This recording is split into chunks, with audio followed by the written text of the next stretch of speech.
అలానే మిసెస్ రావు, ప్రపంచవ్యాప్తంగా health ఎమర్జెన్సీని ప్రకటించేసింది world health organisation. చావు అంచున ప్రపంచం ఉంది అని చెప్పి చెప్తోంది. అందుకే సరిహద్దుల్ని మూసేయండి అని చెప్పి అనౌన్స్ చేసేసింది అఫీషియల్గా. దానికి కారణం ఏంటంటే ఆఫ్రికా ఖండంలో ఉన్నటువంటి కాంగో, ఉగాండా దేశాల్లో 2 భయంకరమైనటువంటి వైరస్లు వ్యాప్తి చెందుతూ ఉన్నాయి.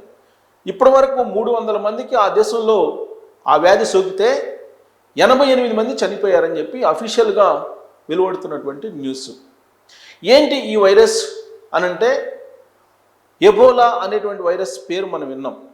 ఆ ఎబోలా వేరియంట్లలో 2 వేరియంట్లు, ఒకటి బుండి బుగ్యో అనేది, ఇంకోటి క్లేడ్ 1. ఈ 2 వైరస్లు మరణ మృదంగాన్ని మోగిస్తూ ఉన్నాయి. ఆఫ్రికా ఖండంలో ఉండేటువంటి దేశాల్లో కాంగో, ఉగాండా, కెన్యా, రువాండా ఈ దేశాల్లో విస్తృతంగా ఇది వ్యాపిస్తూ ఉంది. అందుకే ఆ దేశాల్ని సరిహద్దులను మూసేయండి అని చెప్పి వరల్డ్ హెల్త్ ఆర్గనైజేషన్ చెప్పింది. కేవలం ఆ దేశాలకే కాదు, ప్రపంచం మొత్తానికి అలర్ట్ చేసేసింది. వరల్డ్ హెల్త్ ఎమర్జెన్సీని ప్రకటించమని చెప్పి అనౌన్స్ చేసింది. బహుశా భారతదేశం కూడా రేపో మాపో వరల్డ్ హెల్త్ ఆర్గనైజేషన్ ఇచ్చినటువంటి ఎమర్జెన్సీని ప్రకటించక తప్పనటువంటి పరిస్థితి. మీరు కనుక ఆర్టిఫిషియల్ ఇంటెలిజెన్స్కి పోయి భయంకరమైనటువంటి వైరస్లు ఏంటి తాజాగా అని కొడితే ఇమీడియట్గా మొత్తం హిస్టరీ వచ్చేస్తుంది. గతంలో కూడా ఎబోలా వైరస్ వచ్చింది. 2022లో తర్వాత 2 సార్లు ఎబోలా వైరస్ వచ్చింది. 2008లో కూడా ఒక రకమైనటువంటి ఎబోలా వైరస్ ఆఫ్రికా ఖండంలో వచ్చింది. అప్పుడు మరణాల సంఖ్య తక్కువగా ఉంది. వేలల్లో సోకితే 100లోనే చనిపోయారు. కానీ ఇవాళ 100లో సోకితే 100లో చనిపోతూ ఉన్నారు. ఇలాంటి పరిస్థితి ప్రపంచంలో నెలకొంది. ఒకవైపు ఏమో ఆర్థిక మాంద్యం, ప్రపంచం మొత్తం ఆర్థిక మాంద్యంలోకి వెళ్ళిపోతున్నటువంటి సమయంలో ద్రవ్యోల్బణం పెరిగి కొన్ని దేశాల్లో అయితే లాక్డౌన్ ప్రకటించేశారు. కొన్ని దేశాల్లో సాయంత్రం 7 దగ్గర నుంచే షాపులు క్లోజ్ చేయండి అని చెప్పి అనౌన్స్ కూడా చేశారు. మన దేశంలో ఇంకా రిస్ట్రిక్షన్స్ పాటించమని చెప్పి చెప్తున్నారు. కానీ స్వచ్ఛందంగా కొంతమంది పాటిస్తూ ఉంటే మరి కొంతమంది పాటించట్లేదు, ఎక్కువ మంది పాటించట్లా. ఆల్రెడీ ప్రధానమంత్రి నరేంద్ర మోడీ గారు కొన్ని జాగ్రత్తలు కూడా చెప్పారు. కానీ వాటిని పాటించడానికి స్వచ్ఛందంగా ముందుకు వచ్చేటువంటి వాళ్ళ సంఖ్య చాలా తక్కువగా ఉంది. ఆయన ప్రపంచాన్ని చూస్తూ ఉంటారు. ఆయనకు ఆ యంత్రాంగం ఉంది కాబట్టి ముందుగా ఆయనకి తెలుస్తుంది ప్రపంచంలో ఉన్నటువంటి పరిస్థితులు. అందుకే భారతీయులను కాపాడడానికి, భారతీయులను సురక్షితంగా ఉంచడానికి, భారతీయుల ఆర్థిక పరిస్థితిని గట్టెక్కించడానికి ఆయన కొన్ని సూచనలు చేశారు. మీరు విదేశాలకు వెళ్ళొద్దు, అలాగే పెట్రోల్ డీజిల్ని ఎక్కువ వాడకుండా ఉండేలాగా వర్క్ ఫ్రమ్ హోమ్ని కంటిన్యూ చేయండి, ఆన్లైన్ క్లాసులని కొనసాగించండి, వర్చువల్ మీటింగ్స్ పెట్టుకోండి, ఇలాంటి జాగ్రత్తలన్నీ చెప్పారు.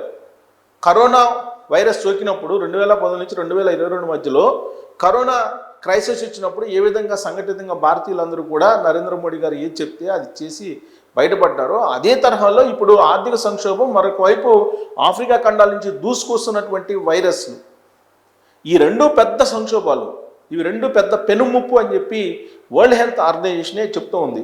ఆల్రెడీ నేను ఆర్టిఫిషియల్ ఇంటెలిజెన్స్ని అడిగాను, దేన్ని జెమినీ అని అడిగితే అది ఏం చెప్తుందంటే, చాలా క్లియర్గా ఏం చెప్తుందంటే, ఎబోలా వైరస్లో ఉండేటువంటి తీవ్రమైనటువంటి రూపాంతరం చెందినటువంటి వైరస్లు ఇవి 2 కూడా.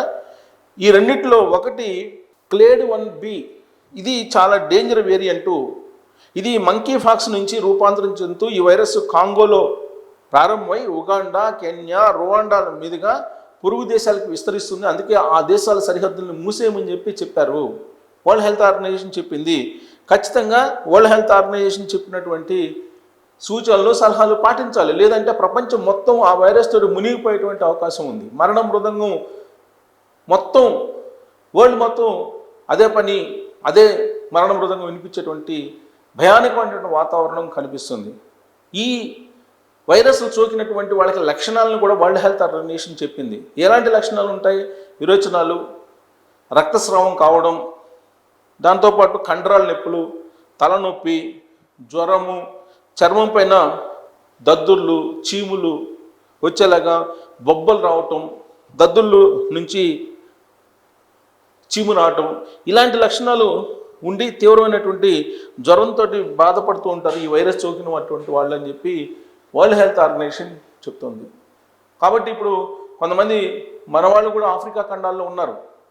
ఆఫ్రికా ఖండంలో ఉన్నటువంటి అనేక దేశాల్లో వ్యాపారాలు చేస్తూ ఉన్నారు. అక్కడి నుంచి ఇంపోర్ట్స్ చేసుకుంటున్నారు కొన్ని వస్తువుల్ని, ఎక్స్పోర్ట్ కొన్నిటిని చేస్తూ ఉన్నారు అక్కడికి.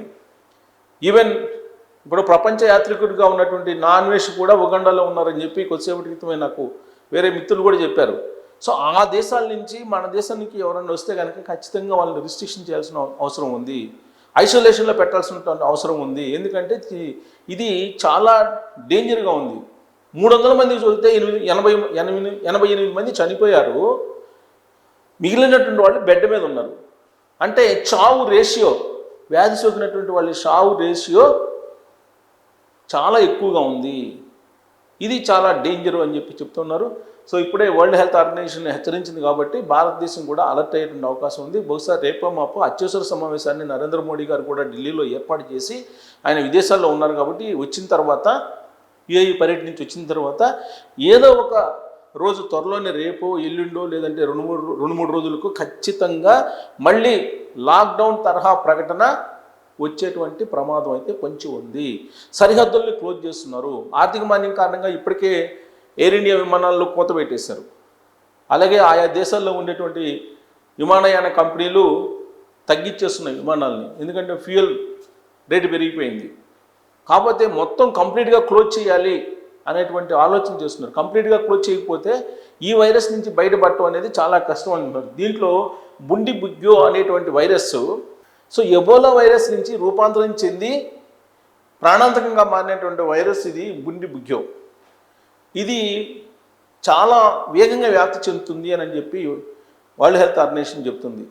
గాలిలో కూడా ఈ వైరస్ ప్రయాణం చేసి పక్క వ్యక్తులకు సోకేటువంటి ప్రమాదం ఉంది. అందుకే ఇది చాలా డేంజర్ వైరస్. కాబట్టి మీరు వరల్డ్ మొత్తాన్ని షట్ డౌన్ చేయండి అని చెప్పి వరల్డ్ హెల్త్ ఆర్గనైజేషన్ చెప్తుంది. అఫీషియల్గా ఇప్పుడు నేషనల్ మీడియాలో కానీ ఇంటర్నేషనల్ మీడియాలో కానీ వస్తున్నటువంటి న్యూస్ ఇది. వరల్డ్ మొత్తాన్ని షట్ డౌన్ చేయమని చెప్తూ ఉన్నారు వరల్డ్ హెల్త్ ఆర్గనైజేషన్. కాకపోతే అమెరికా అధ్యక్షుడిగా ట్రంప్ అయిన తర్వాత వరల్డ్ హెల్త్ ఆర్గనైజేషన్ చెప్పినటువంటి దాన్ని కానీ, డబ్ల్యూటీఓ చెప్పినటువంటి సలహాలను కానీ, సూచనలు కానీ ఆయన పట్టించుకోవట్ల. ఐక్యరాజ్య సమితి చెప్పినా పట్టించుకోవట్ల. కానీ వరల్డ్ హెల్త్ ఆర్గనైజేషన్ తన బాధ్యతగా వరల్డ్ మొత్తాన్ని, ప్రపంచం మొత్తాన్ని షట్ డౌన్ చేయండి, సరిహద్దుల్ని మూసేయండి అని చెప్పి చెప్తూ ఉంది. బహుశా భారతదేశం త్వరలోనే సరిహద్దులను మూసేసిన అవకాశాలు ఉన్నాయని చెప్పి వైద్యులు చెప్తున్నారు. ఢిల్లీలో కూడా ఇలాంటి టాక్ నడుస్తుంది. మరి ఈ వైరస్లో అంత ప్రమాదమా? షట్ డౌన్ చేయాల్సిన అవసరం వచ్చేసిందా? ఇప్పుడు ఆ వైరస్ కారణంగా మరణ మృదంగం మోగుతున్నటువంటి క్రమంలో ఆఫ్రికా కంట్రీస్లో అది రాకుండా ఉండాలంటే షట్ డౌన్నే శరణ్యమా అనే దాని మీద మీరు కామెంట్ చేయొచ్చు. Thank you.